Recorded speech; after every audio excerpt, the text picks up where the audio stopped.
Today, we're going to be looking at a scenario in which the United States and Canada go to war. This video was suggested by my Discord server. I did a vote there between this video and another video, so if you guys want to have more control over the videos that I upload and talk to me and stuff like that, then you can join my Discord server. There's a link for it in the description. So in this scenario, the US and Canada are going to go to war. Now, I'm going to add in some other countries to help each out, because if it was just those two, then it would go by pretty easily. Also, we're going to be disregarding NATO because they're both NATO members. So the US declares war on Canada. The two countries begin to mobilize, and a little bit after the declaration of war is sent, the UK, Australia, and New Zealand all declare war on the US due to that Kansas Union thing. So now we have Australia, New Zealand, the UK, and Canada versus the USA. As far as this goes, I'm not really sure how the world would react to this, because, you know, the US and Canada and the UK are all known as allies. I don't know what countries would support the US in this scenario, because I know Russia and China would like to, but then again, they're also like not the US's friends. So for me, I'm not really sure who would aid the US. If you guys know, then tell me in the comments. So in Ontario, the US begins to push into Canada through New York and Michigan. Meanwhile, in Alaska, a small Arctic Canadian force, which is kind of like the Siberian Russian force,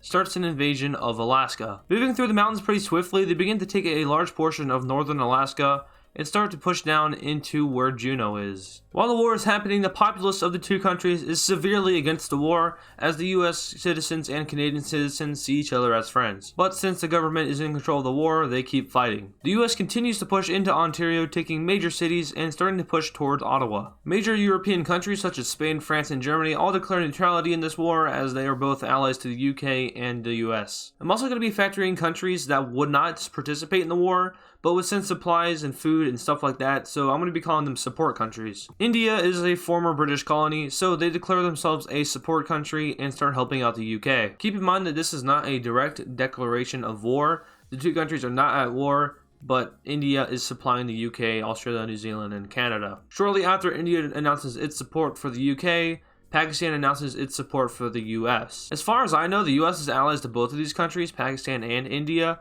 but Pakistan is doing this just because India is supporting the other side. Back in Alaska, Canada manages to take a majority of northern Alaska, which is the uninhabited part, and starts pushing into the more populated areas. The US Army starts a campaign to take over British Columbia, which is a pretty populated area of Canada, so they take the island that is right next to British Columbia and start pushing up into British Columbia. So at this point, this is what the war looks like. Just by looking at this, you would say Canada is winning, but when you think about it, the US is technically winning because of this little area right here. This is an extremely populated area of Canada, such as like Toronto and stuff like that. And Ottawa is right here, so the US is getting close to taking the capital. At this time, the UK, Australia, and New Zealand are fully mobilized, and they make a small military landing in Puerto Rico and take over the entire island. They then land right here and start sending their troops to the front line. Canada continues to make improvements in Alaska and start taking over the entire thing.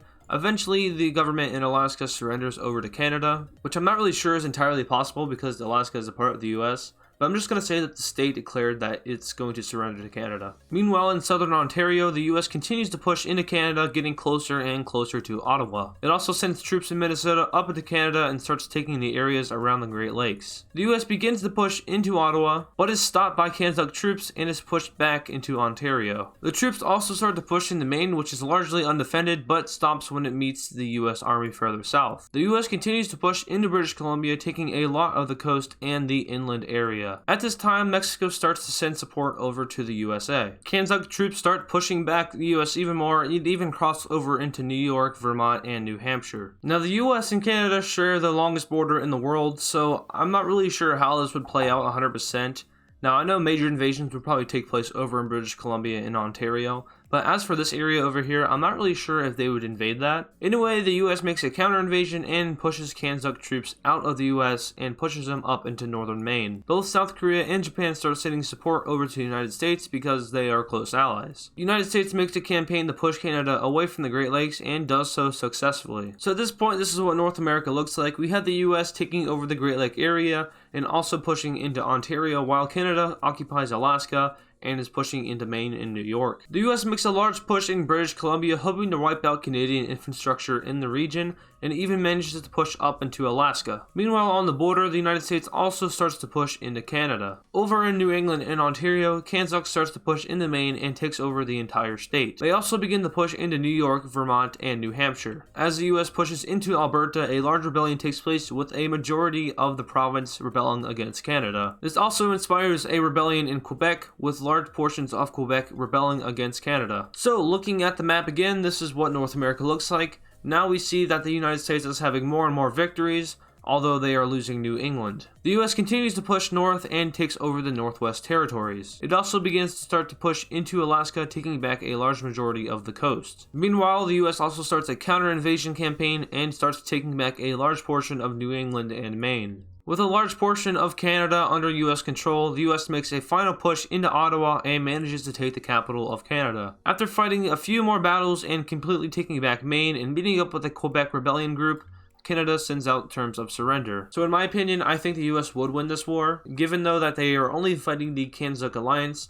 Now, some other countries might get involved, which I don't know if any other countries would get involved. I'm actually going to draw up two peace negotiations right here.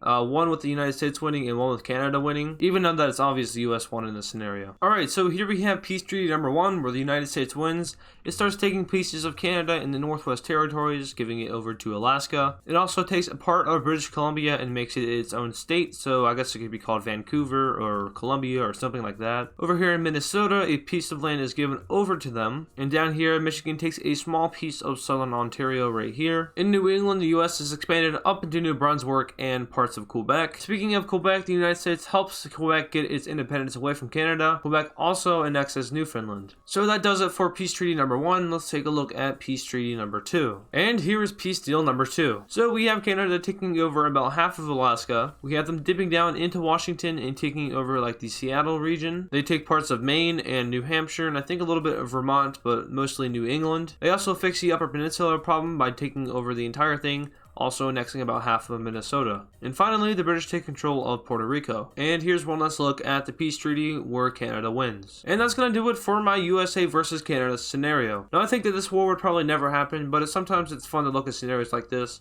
where closest allies go to war. Just real quick, I want to show off this shirt and kind of lead it into something else, but this is a shirt that I got recently. It displays every country of the world and their flag on it. Now, I didn't make this shirt, it's not my merch, but this is going to lead me into my next thing where I'm going to talk about merch. Now, I've never really thought about making merch, and that's because I'm a small YouTuber, but if you guys would buy merch, let me know in the comments. I'm not really sure what I would do with it, so some ideas would also be kind of helpful. So yeah, anyway, thank you guys for watching. Like I said in the beginning, I have a Discord server which helped me decide to make this video. So if you want to join that, there is a link to it in the description. Make sure to drop a like on this video and subscribe to the channel if you're new. If you enjoyed it, that lets me know that you're enjoying these videos. And I will see you in the next one.